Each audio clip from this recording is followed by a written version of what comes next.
Hey, how y'all doing tonight? I just finished with this grave and was just giving my bones a rest. I like working at night. It's nice and peaceful. The name is MT Graves. I'm the caretaker and digger here at the graveyard. So did you stop by to hear a yarn or two? I have some terror-filled tales that will set your mind racing and have your hair on end. Well, find you a spot and get comfortable and I'll tell you a story that will keep you up at night, staring into the darkness wondering if you will be next. "Ow, Chalk, stop!"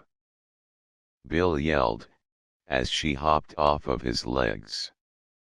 It was cute when she was a tiny and would sit on his lap, curl up in a ball and suckle on one of his fingertips. Back when he found her half dead in the basement of the apartment building. These days it was just a bit too much, she was way too big for that. Around a year ago, when she began hitting her growth spurt, Chalk's appetite became insatiable. Dry food was no longer enough. She needed, even craved fresh, wet food which was not easy to come by in the city. So Bill though and came up with his own solution. It started with stray animals. To Bill, if they were roaming the streets then the odds were slim that they would be missed. Chalk would have a small cat in the morning and if she was good, a rat or even small dog for dinner. It worked out perfectly. For a while, at least. She began acting hungry between meals. Bill read about how meat-eating animals can be trained accordingly to eat only 2 times a day.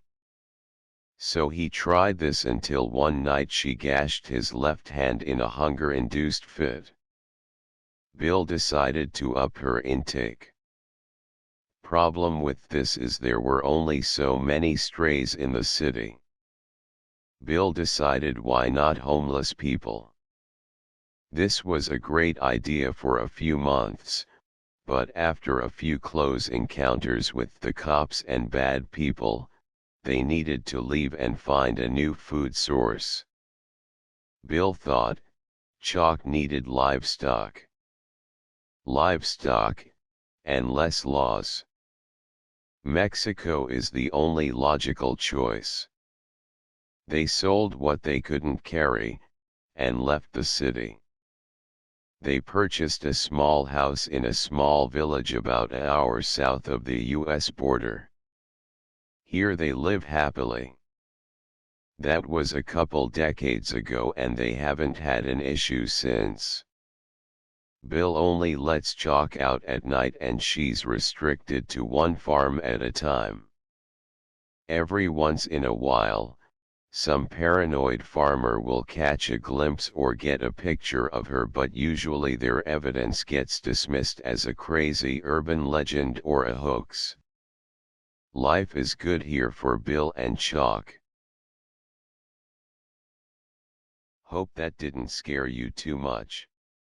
Just something to think about when you're in the dark, or when the power goes out.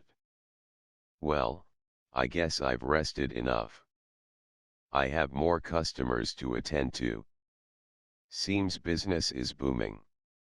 See ya around. Eventually.